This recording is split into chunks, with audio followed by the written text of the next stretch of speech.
Salamat, Bishop Raimundo. Salamat, Cathedral Church of Christ the Redeemer. Iniining higayon nga gihatag ninyo sa ako. Mayong buntag sa Mayong buntag sa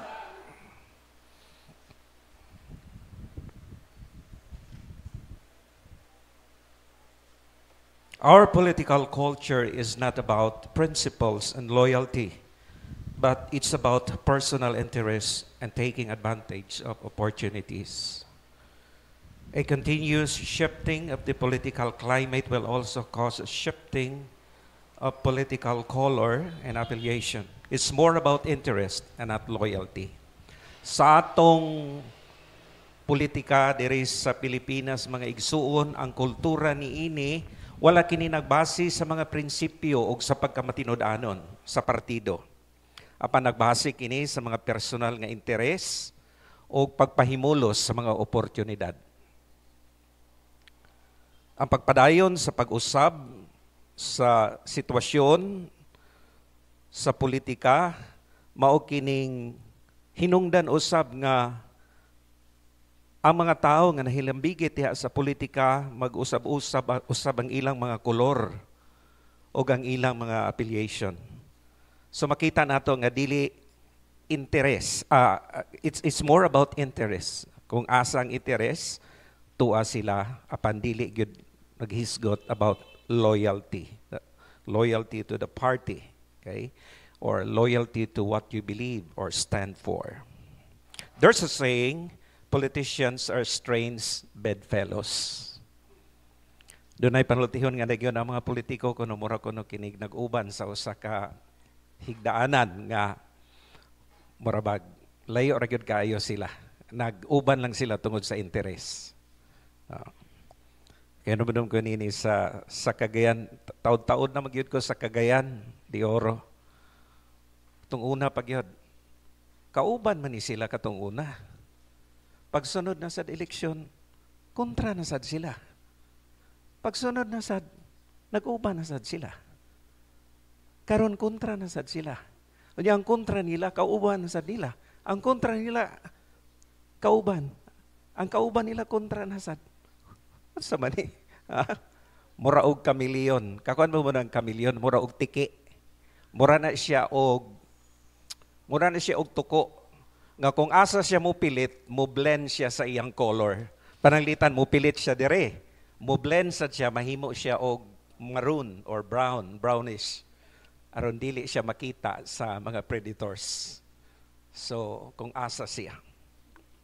O kining atong politikanhon nga sitwasyon god, nagsugod maguni katong una pa, in the way back 1960s. Actually, ang atong partido gyud katong una, duha ra gyud. Nasyonalista o liberal man siguro. Pero doon ay usa ka leader nga wala man siya gipili nga standard bearer niini nga partido, so nibalhin siya dito sa Pikas. O mao to nahimo siyang standard bearer nga pagka-presidente sa Pilipinas ug nidawag siya sa eleksyon. Dito nagsugod ng balingbing. Nga balhin-balhin, walay klaro nga baruganan sa partido. Actually, ang ato mga political party dire, mura ra gyud birthday party. There's no difference. It's like a birthday party. Okay, dili para sa Amerika that you're a Democrat or you are a Republican and you have to stand by the principles, by the moral and political principles of the party. Okay. So, there's no loyalty and always changing. Dili magpabilin o kanunay nag-usab-usab. Another thing, we read or heard the news about celebrities in Hollywood or even in our local show business who are involved in a relationship with too much fanfare, too much hype, yet it ended in divorce or separation, not only once or twice, but so many times. Makadungog sa tang mga balita, mga igsuon nga dunay mga inila nga mga personalidad nga mga artista sa Hollywood dito sa Amerika. Ug bisan gani dinhi sa atong lokal nga lugar, our local show business. nga nahilambigit sa mga relasyon. Grabe ang publicity, ang hype. Diba? Pa-interview sila, in love daw kaayos sila, compatible daw kaayos sila, kidlat lang gamay, in love na, ba? There's too much hype and publicity. Pero pila ka bulan, pila ka tuig, wala na, nagbulag na. Dili lamang kausa lang ang relasyon ay tabo, kaduha, katulo, kaupat. No? O makita nato nga ang gugma ang relasyon, mura lang og dulaan. Mura lang og dula-dula. Doon na gani usa ka celebrity sa Hollywood nga kapito na minyo. No? Ambot kung kinsay iyang gipangita. Wala pa siguro na tao ang Adonis nga iyang gipangita. Dili si Father Adonis. Okay. We cannot call it love, but this is what Alan Parsons called it, games people play. Dili na nato mag-igsoon nga matawag nga gugma. Mo ning giingon ni Alan Parsons, usa ka singer. Kisa man na si Alan Parsons. Mo na siya nagsikat nga singer nga nagkanta sa Eye in the Sky. Kaya doon na siya ikanta nga naguluhan, games people play. Ang mga dula kunoog ang mga pasundayag sa mga tao. So dula-dula lang ang gugma. There's no loyalty and always changing. But our God is loyal and unchanging. And according to the song, He will never fail us. Ang atong Diyos, loyal, dili mausab, o ang iyang gugma, dili gayud mapakyas. The nature of God, the love of God is unchanging. Isaiah chapter 43 verse 13, from eternity to eternity, I am God. Gikan sa walay katapusan, hangtod sa walay katapusan, ako Dios, nag-ingon siya. Hebrews chapter 13 verse 8, Jesus is the same yesterday, today, and forever. Sa Hebreo kapitulo 13, versikulo 8, nag-ingon si Jesus, walay pagkausab katong una, karon og hangtod sa kahangturan. Matthew chapter 28, verse 20, Jesus said, I am with you always, even to the end of the age. Mateo kapitulo 28, versikulo 20, si Jesus miingon, ako mag-uban kaninyo hangtod sa katapusan sa kapanahunan. This is the assurance that we have in Christ, a love that is unchanging and constant. Mao kining kasiguruhan diha kang Kristo nga atong gisaligan, ang gugma nga walay pagkausab og makanunayon. Mao kana ang gugma sa Dios. Og diha nakasandal ang atong pagtuo o ang atong kinabuhi. Okay. Doon na ba istorya nga doon ay bana og asawa sa simbahan nag-away panahon sa praise and worship? In praise and worship nag-away. Kay katong kanta god katong Diyos way pagkausaba. Okay, ang bana kay lahi man ang wording nga iyang gikanta. Insa mausab man ang imong asawa. Amen. Ana ba? Nag-away noon sila.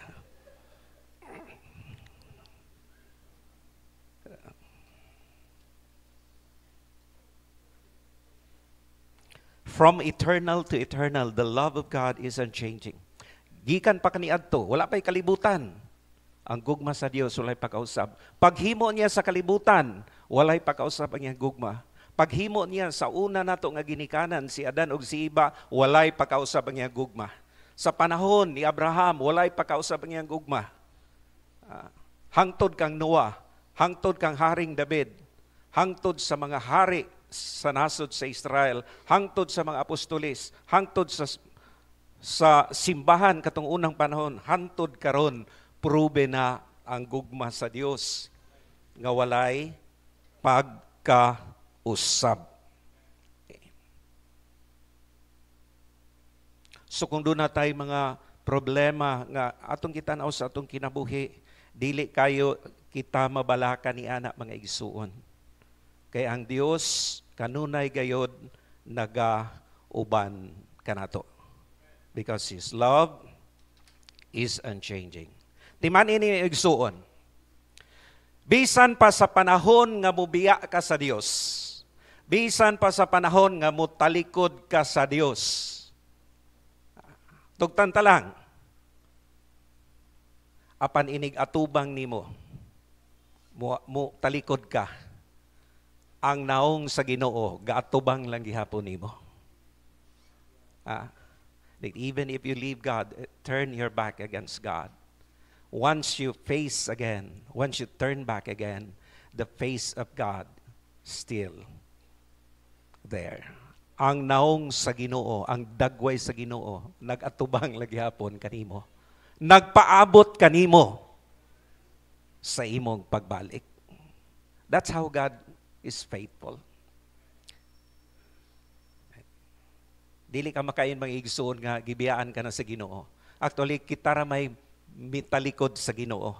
Kita ra may mubiya sa Ginoo. Pero ang pagkamatinud-anon sa Dios kanunay gayod nga magpabilin. How can we respond to the greatest demonstration of God's love in Jesus Christ? Unsaon man nato pagtubag mga igsuon sa pinakadako nga gipakita nga gugma sa Dios diha kang Hesukristo? Saint Basil the Great said, "What is the measure of love for God? It is that the soul is constantly stretched and uses force to do the will of God for the purpose and in pursuit of God's glory." What are the signs of the love of God? What are the signs of the love of God? The Lord Himself taught us this by saying, "If you love me, keep my commandments." Si Saint Basil, ingon siya ang sukdanan kuno sa gugma sa Dios. Ang sukdanan kuno sa gugma sa Dios, sa atong pagtubag sa gugma sa Dios, mao kini nga ang atong kinabuhi paningkamutan kuno nato sa atong kusog nga mosunod sa kabubuton sa Dios alang sa katuyuan nga mahimaya ang iyang ngalan. Unsa man kuno ang timailhan nga kita nahigugma sa Dios, ang Ginoo nagtudlo kanato sa iyang pulong nga nag-ingon, "Kung kamo nahigugma kanako, sunda ang akong kabubuton." If you love me, obey my commandments. Sunda ang akong mga kasuguan, sunda ang akong mga pulong. We are called to proclaim God's unchanging love. Gitawag kita sa Dios aron pagproklamar, mao kan ang atong tema karon, sa walay pagkausab nga gugma sa Dios. How can we proclaim if we are not committed and consistent in our faith?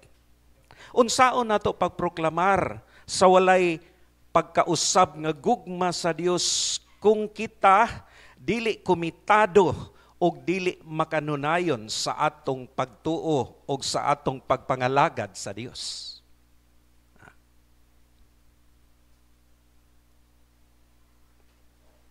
Kinahanglan nga unsa man komitado og makanunayon. Mangimbitar ka, Brad, sis, simba karong Domingo kay didto madungog nimo ang pulong sa Dios. Madasig ka, malig-on ka. Og panahon sa Eucharistia, anaa ang espirituhanon nga pagkaon, diin imo kining pagadawaton og maghatag kanimo og espirituhanon nga kusog diha sa imong pagpangalagad. Unya pag panahon sa Domingo, ang giimbitar nimo ni simba. Asa mo to si Brad? Katong nag-imbitar ba sa ako ba? Ay, Brad, wala ra ba kay nangaligog dagat? Hello? A servant is not above his master. Ang sulugoon dili labaw sa iyang agalon. Kung unsa ang pagabuhaton sa agalon, maoy sundon sa sulugoon. Kung kita nag-disciple og mga tao, unya ang imong bumbilya, siga palong, ayaw pag-expect nga ang mga tao mutuo kanimo og musunod sa Dios nga imong gialagaran. Amen ba?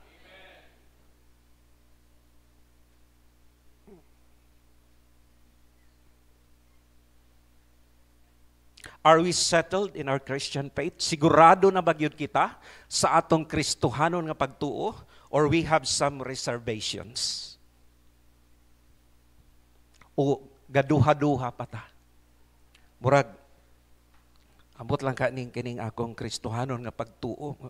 Sigurado, murag, pabilin sa ko karon. Pero mga 3 ka bulan karon, murag mo balhin ako. Mutampon ako dito kang Senior Aguila. O kung mag-alanganin magani dito ko ni Dato Adlaw Muban.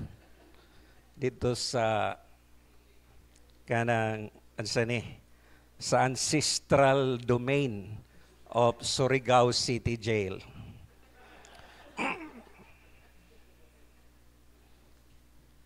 Napa ba may reservation sa inyong pagkakristohanon?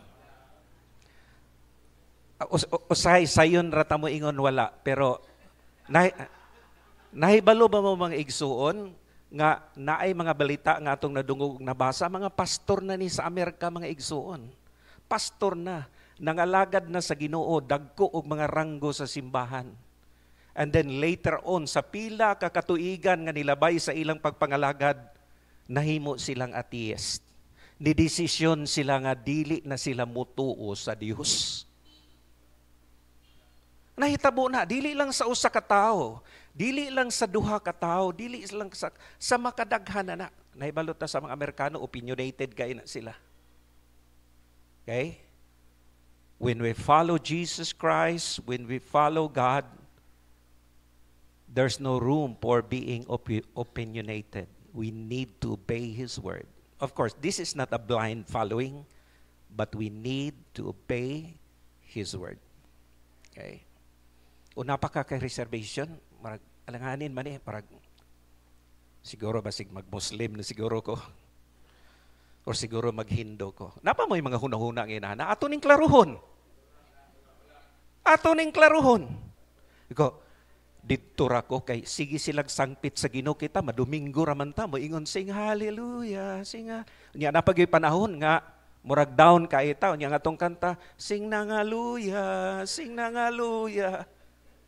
Dito ra ko sa lain nga reliyon kay sige silag sangpit sa Ginoo kada adlaw, kada oras pagyud. Sangpito nila ang Diyos ala 1, alas 2, alas 3, alas 4, alas 5, alas 6. Klaruhon na to. Ha? Let's be clear. Samtang sayo pa.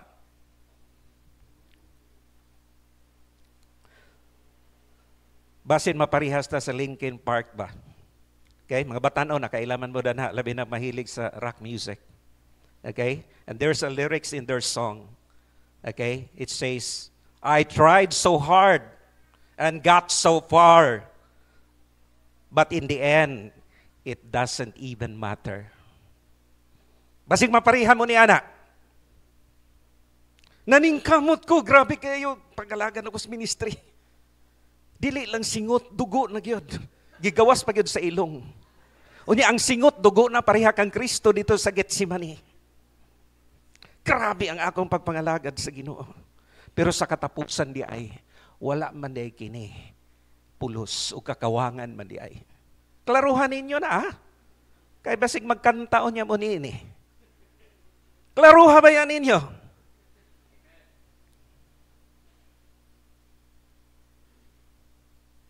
Second Peter chapter 1 verse 10, make your calling and election sure.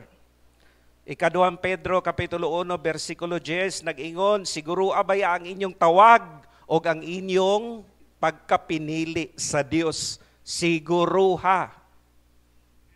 Okay? Mahilig ta ba sa Bisaya? Pag-sure ha? O, kana. Pag-sure. Okay? Siguro And St. Paul said, despite of all the persecution, despite of all the hardships, he said, I know to whom I believe. Bisan gani si San Pablo, nag-agi siya daghan nga mga paglutos, daghan nga mga problema. Nahimo gani siyang martir sa pagtuo. Kinsay niagi na diri sa mga pagsulay ni San Pablo, be, pataas sa kamot. Ha? Naa ba? Wala. Pero bisan pa sa iyang kalisdanan nga naagian, ingon siya, sigurado gayud ako kung kinsa ang akong tuuhan. Sigurado ako. Bisan pag unsay mahitabo sa akong kinabuhi, bisag patyon pa ako sa akong pagtuo, sigurado ako kung kinsa ang akong gituhuan.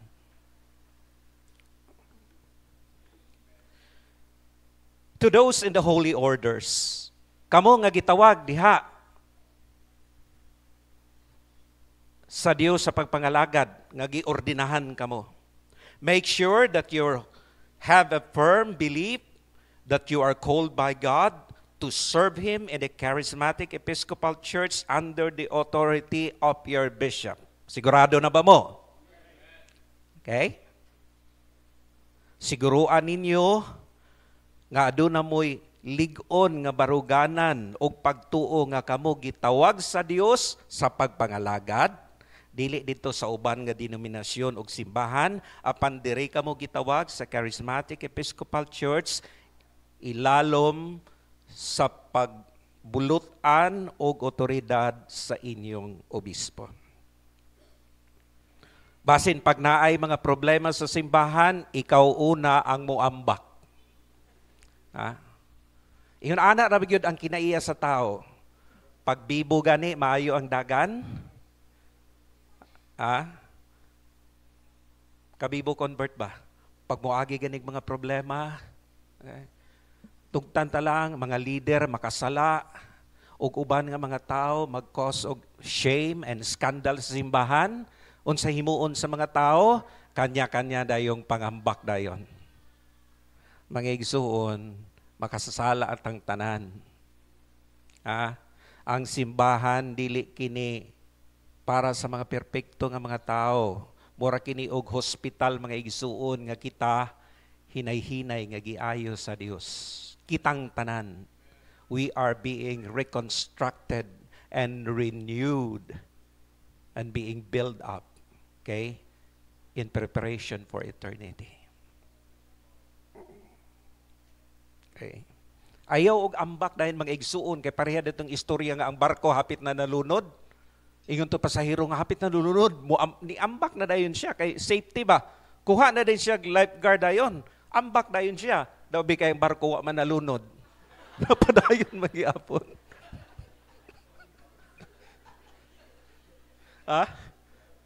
Unya ang iyo gatuyok-tuyok na sa iya.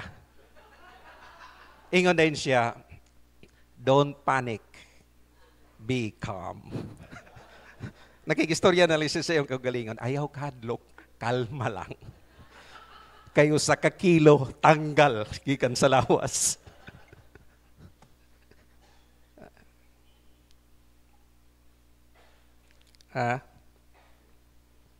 Ayaw ambak na yon. Nakinomdom ko nining ambak ba nga mo ambak na yon. Diba? Pag na mga emergency, na mga dili maayo yung mahitabo, sa eroplano ba? Eroplano? Niya ingon na yung pilot, Mayday, Mayday. Emergency na, makras ng eroplano. Niya giignan niya mga passenger. Kamo mga pasahero diya, grab your parachute. Parachute yun kay crash na ba? This is your pilot speaking. This is your pilot speaking. Kuan lang, recorded rin recorded. Ang piloto di ay niuna na ambak di ay.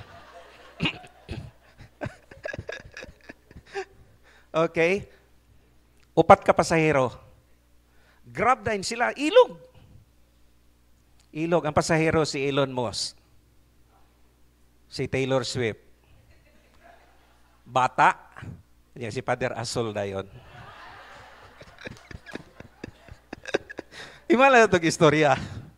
Imala na itong istorya.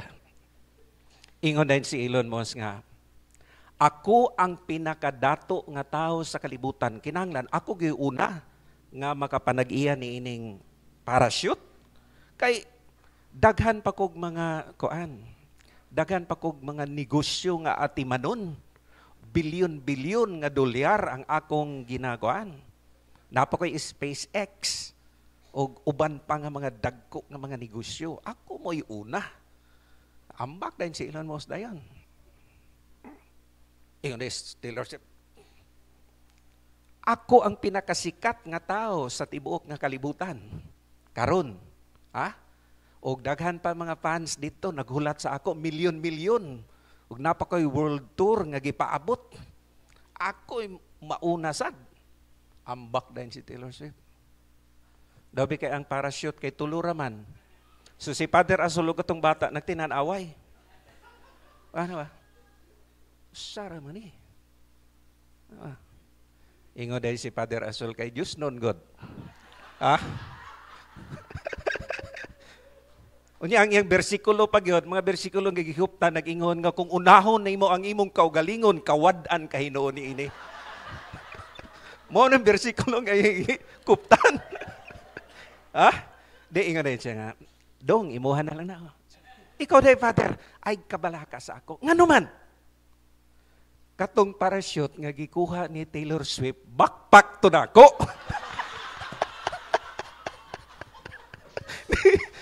Ay, kabalaka, backpack to na ako, tungod sa iyang kataranta, ang akong backpack iya gikuha, iya gibutang sa likod.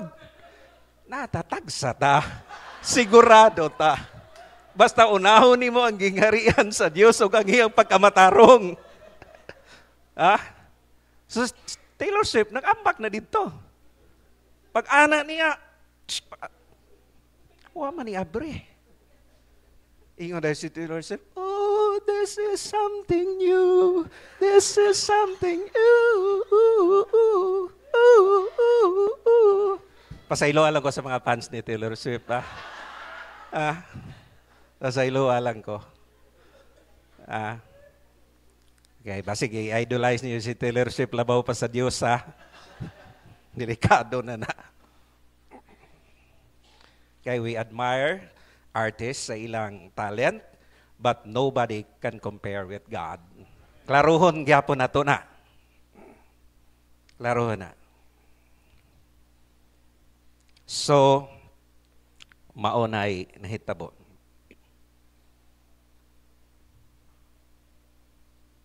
In closing, I want to share with you about sa ako lang life. No, this is not to boast, pero kanabang katong una pa sa gamay pa ko, nakapangutana naging ko sa akong kaugalingon. Katapusan ako ang share sa inyo.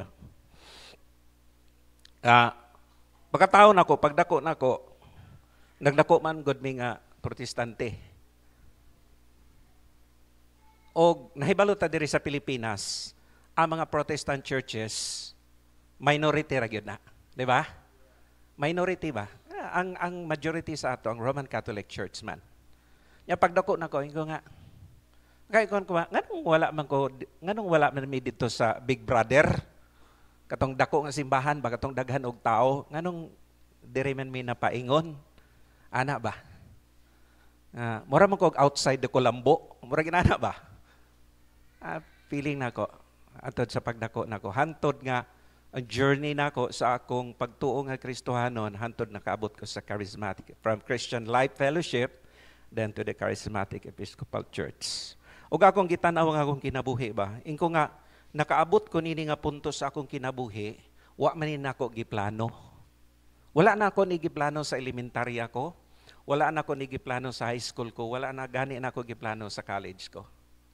Wala ko nangugat nini og nangusog nini sa elementarya ko. Wala ko nangugat og nangusog nini sa high school ko ug sa college. Okay?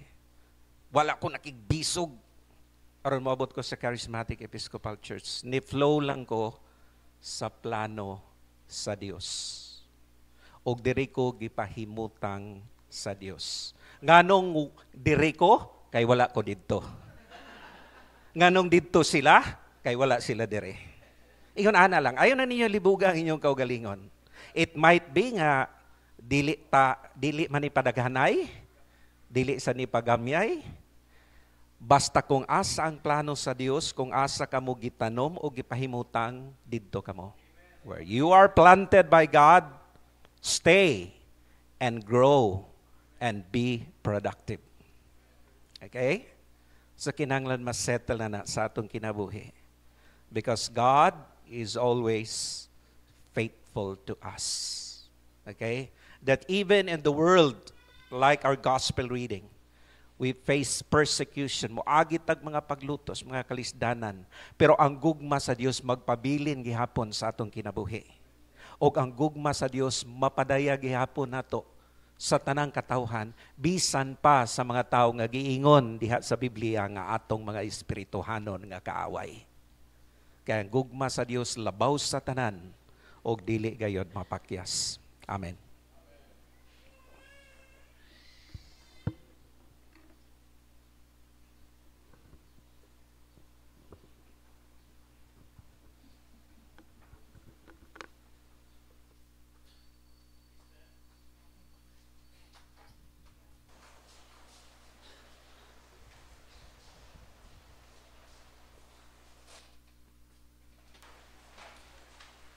Magpadayon tayo sa itong pagsimba, ato karong isugid ang krido sa Nisiya. Tanan, bituwa ko sa usa ka Dios, ang amahan nga magagahom, magbubuhat sa langit ug sa yuta, ug sa tanan nga makita ug dili makita. Usa ka Ginoo, si Jesucristo, ang bugtong anak sa Dios, gipaganak sa iyang amahan sa wala pa ang tanang kalibutan. Dios gikan sa Dios, kahayag gikan sa kahayag. Matuod nga Dios gikan sa matuod nga Dios. Gipanganak, wala gibuhat. Usaw kaniya sa Dios nga amahan. Pinagi kaniya ang tanang butang nahimo, alang kanato ug sa atong kaluwasan. Mikanaog siya gikan sa langit, o nagpakatao pinagi sa Espiritu Santo, ug ni Birhen Maria ug nahimong tao. Gilansang siya sa krus alang kanato, ubos ni Poncio Pilato.